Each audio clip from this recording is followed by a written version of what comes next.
கேரள மாநிலம் வயநாட்டில் வெளுத்து வாங்கிய கனமழையால் ஆறுகளில் வெள்ளம் பெருக்கெடுத்து ஓடுகிறது.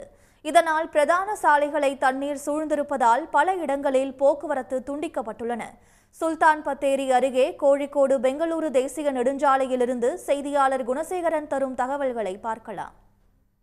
தென்மேற்கு பருவமழை தீவிரமடைந்திருப்பதால் கேரளாவில் கனமழை வெளுத்து வாங்குகிறது. குறிப்பாக வயநாடு மாவட்டத்தில் விட்டு தொடர்ந்து கனமழை என்பது பெய்து வருகின்றது. வயநாடு மாவட்டத்தில் சில இடங்களில் நிலச்சரிவு ஏற்பட்டிருக்கக்கூடிய சூழ்நிலையில் மாவட்டத்தினுடைய மற்ற இடங்களிலுமே இந்த கனமழை என்பது தொடர்ந்து பெய்து வருவதால் மற்ற பகுதிகளிலிருந்து கேரளாவிற்குள் குறிப்பாக அந்த வயநாடுக்குள் செல்லக்கூடிய சாலைகளும் கூட துண்டிக்கப்பட்டிருக்கின்றன. இதில் கர்நாடகாவிலிருந்து பந்திப்பூர் சரணாலயம் வழியாக செல்லக்கூடிய தேசிய நெடுஞ்சாலை 766 கேலிக்கட்டிலிருந்து பெங்களூர் செல்லக்கூடிய இந்த பிரதான தேசிய நெடுஞ்சாலையிலுமே இடுப்பளவிற்கு இந்த வெள்ளம் என்பது பெருக்கெடுத்து ஓடுகின்றது. குறிப்பாக நூல்புலா என்று சொல்லக்கூடிய இந்த காட்டாற்றில் வெள்ளம் வரக்கூடிய காரணத்தினால் இந்த வழித்தடத்தில் செல்லக்கூடிய வாகனங்கள் அனைத்துமே நிறுத்தப்பட்டிருக்கின்றன. குறிப்பாக குண்டல்பேட்டிலே நிறுத்தப்பட்டிருக்கின்றன. கனரக வாகனங்கள், லாரி உள்ளிட்ட கனரக வாகனங்கள் மட்டுமே இந்த சாலை வழியாக தற்போதைக்கு அனுமதிக்கப்படுகின்றன. இதனால் இங்கு இருக்கக்கூடிய இந்த போக்குவரத்து என்பதும் முற்றிலுமாகவே பாதிக்கப்பட்டிருக்கின்றது.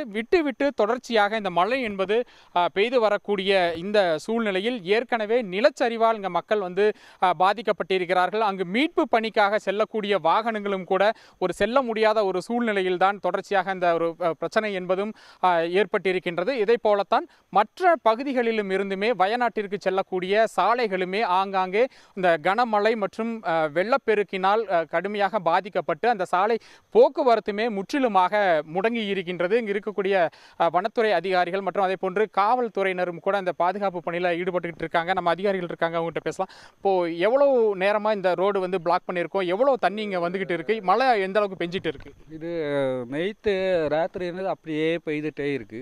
இந்த இப்போ காலையில் தான் இப்படியே தண்ணி ஜாஸ்தி வந்துடுச்சு. இது வரைக்கும் அப்படியே தான் இருக்கு.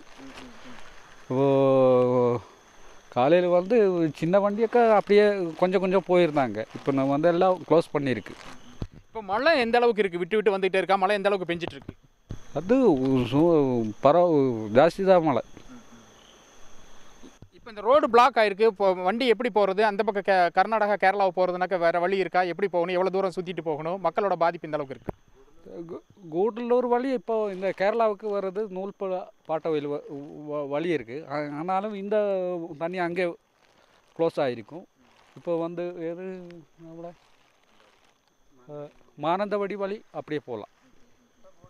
குட்டா கோணிக்குப்பா இது போன்றுதான் பல சாலைகள் முழுமையாக இந்த வெள்ளப்பெருக்கினால் பாதிக்கப்பட்டிருக்கின்றன. குறிப்பாக வயநாடு மாவட்டத்திற்குள் பல பகுதிகள் முற்றிலுமாகவே பிரதான பகுதிகளிலிருந்து துண்டிக்கப்பட்டிருக்கக்கூடிய ஒரு சூழ்நிலை தான் தற்போதைய வரைக்கும் நிலவி கொண்டிருக்கின்றது. சன் செய்திகளுக்காக ஒளிப்பதிவாளர் மருதாச்சலத்துடன் குணசேகரன். சன் நியூஸ் வாட்ஸ்அப் சேனலை ஃபாலோ செய்யுங்கள். QR கோடை ஸ்கேன் செய்து சன் நியூஸோடு இணைந்திருங்கள்.